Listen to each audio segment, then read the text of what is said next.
ഇത്രയും ക്ലീൻ ചെയ്തിട്ട് കനാലിൽ ഈ പെട്ടെന്ന് കൊണ്ട് വേസ്റ്റ് കൊണ്ടൊന്നും ആരെങ്കിലും കൊണ്ട് തട്ടുന്നത് അത് വിവരക്കേണ്ട അങ്ങേയറ്റമാണ്. അന്താരാഷ്ട്ര കായൽ ഗവേഷണ കേന്ദ്രം ഡയറക്ടർ ഡോക്ടർ പത്മകുമാർ പറഞ്ഞത് അവിടെ ജൈവ മാലിന്യങ്ങളുടെ അളവ് കൂടുന്നതുകൊണ്ട് വെള്ളത്തിൽ മീനുകൾക്ക് ജീവിക്കാൻ പറ്റാത്ത സാഹചര്യം ഉണ്ടാകുന്നു. അതുകൊണ്ടാണ് മീനുകൾ ചത്തുപൊങ്ങുന്നതാണ് അദ്ദേഹം പറഞ്ഞത്. പക്ഷെ നമ്മൾ നാട്ടറിവ് കൂടെ കേൾക്കണം. പഠന റിപ്പോർട്ടുകളിൻ്റെ പുറകെ പോകുമ്പോൾ നമ്മൾ നാട്ടറിവുകൾക്കും പ്രാധാന്യം കൊടുക്കണം. 50 വർഷമായിട്ട് ബീച്ചിൽ കച്ചവടം നടക്കുന്ന സലീമിക്ക പറയുന്നത് അതുകൊണ്ട് മാത്രമല്ല അതൊരു കാരണമായേക്കാം. പക്ഷേ ഈ ആലപ്പുഴ എഫ് സി ഗോഡൌണിൽ നിന്നും അണുനശീകരണത്തിന് വേണ്ടി ഉപയോഗിക്കുന്ന കെമിക്കലുകൾ മഴയത്ത് ഒഴുകി വന്ന് വെള്ളത്തിൽ പതിക്കുന്നത് കൊണ്ടാണ് ആ പ്രദേശത്ത് മാത്രം മീനുകൾ ചത്തുപോകുന്നത്. കാരണം കനാല് ആലപ്പുഴ ബീച്ച് മുതൽ നമ്മുടെ പുന്നമട വരെ നിൽക്കുന്ന നിരവധി ശാഖകളുള്ള കനാലിൽ ഈ പ്രദേശത്ത് മാത്രം ഈ മീനുകൾ ചത്തുപോകുന്നത് അതുകൊണ്ടല്ല, അതൊരു നാട്ടറിവാണ്. അപ്പോൾ അദ്ദേഹത്തിന്റെ എക്സ്പീരിയൻസിൽ അദ്ദേഹം പറയുന്നത് ഇത് എല്ലാ വർഷകാലങ്ങളിലൊക്കെ ഉണ്ടാകാറുണ്ട്. ഇതിനു മുമ്പ് പല വർഷം ഈ പ്രദേശത്ത് മാത്രം മീനുകൾ ചത്തുപൊങ്ങാറുണ്ട്.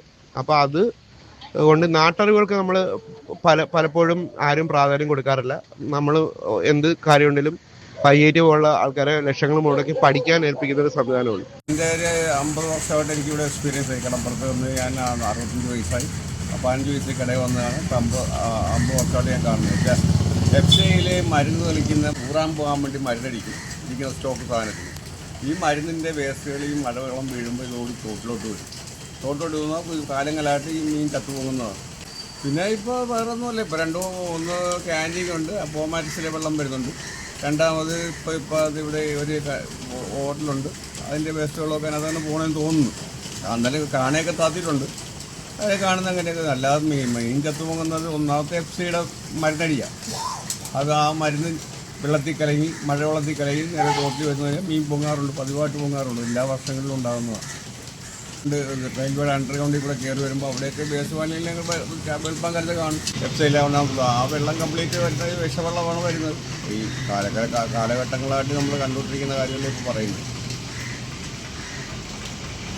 അപ്പോൾ ഈ കനാലിയിലേക്ക് എഫ്സിയിൽ നിന്നും മലിന ജലവും മലിനജലമെന്ന് പറയാൻ പറ്റത്തില്ല. അവർ അതിനകത്ത് അടിക്കുന്ന മരുന്ന്, ഈ ഇതിക്ക് സ്റ്റോക്ക് ധാന്യങ്ങളിലൊക്കെ അടിക്കുന്ന മരുന്നിൻ്റെ അംശങ്ങൾ ഈ വെള്ളത്തിൽ ഇതിനു മുമ്പും കലങ്ങിയിട്ടുണ്ട്, വർഷങ്ങളായിട്ട് കലങ്ങി വരുന്നുണ്ട്. മഴ പെയ്യുമ്പോൾ ഒഴിച്ച് തോട്ടിലോട്ട് വരും. തോട്ടിൽ ആ മീനെല്ലാം ചത്തു പൊങ്ങാറുമുണ്ട്. അങ്ങനെ ഒത്തിരി കറിക്ക് ഞങ്ങൾക്ക് കിട്ടിയിട്ടുണ്ട് പല കാലഘട്ടത്തിലും. വലിയ കരിമീനാണ്.